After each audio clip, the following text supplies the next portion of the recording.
Hi, I'm Seán Finnan from Limerick Post. Here are the top stories from the week. Following on from last week's story about the lack of university accommodation, meaning that some students have to live in hotels, Mary I has earmarked an old direct provision centre for the possible home for 200 new students. The centre was shut down in 2017 because of health and safety reasons and is now in advanced stages to be taken over by Mary I from a Galway developer for 200 new students to live in for the next academic year.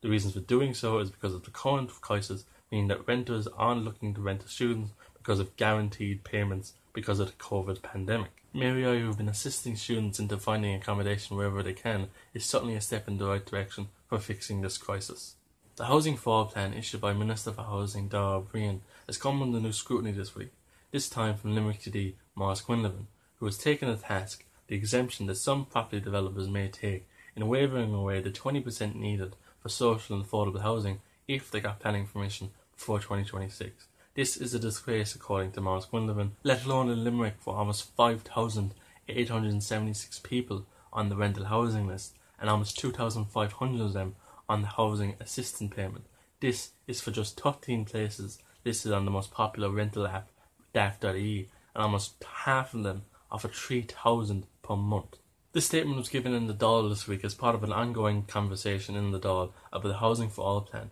something that his Sinn Fein colleague Owen O'Brien was in attendance for. Someone who wasn't in attendance was Housing Minister Dara O'Brien, who have gone back and forth past week after the decision to link the rent levels to inflation rates, rather than Owen O'Brien's call for a rent freeze entirely.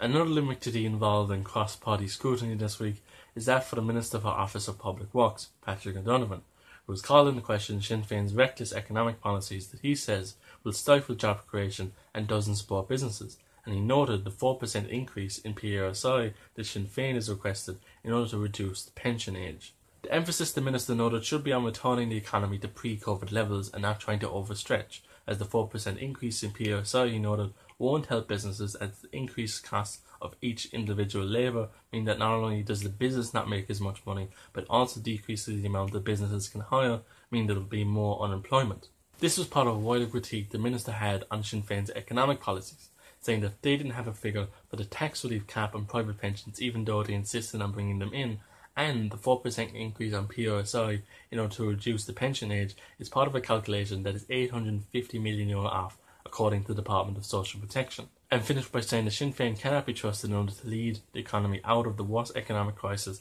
it has ever had. In a similar sense, it cannot be trusted with economics, much the same way that Fine Gael can be trusted with housing. And lastly, in line with national guidelines, University Hospital Limerick is now requesting vaccination records before admission into the hospital in order to manage the safety of the most critical patients. Vaccination records including when you got the vaccine, where and what type, as part of the digital COVID cert, is being requested on admission. It is not a requirement in order to get treatment, meaning that if you're not vaccinated you can still go to the hospital and they would even arrange a vaccination appointment if you're not vaccinated, but it is in order to make sure best practices taken to manage the safety of patients, and it is most likely not needed as more than 90% of the country over 18 already has a vaccine and over 80% already have two. I've been Seán Finnan from the Limerick Post. Those have been the top stories from the week. Have a good afternoon, evening or night.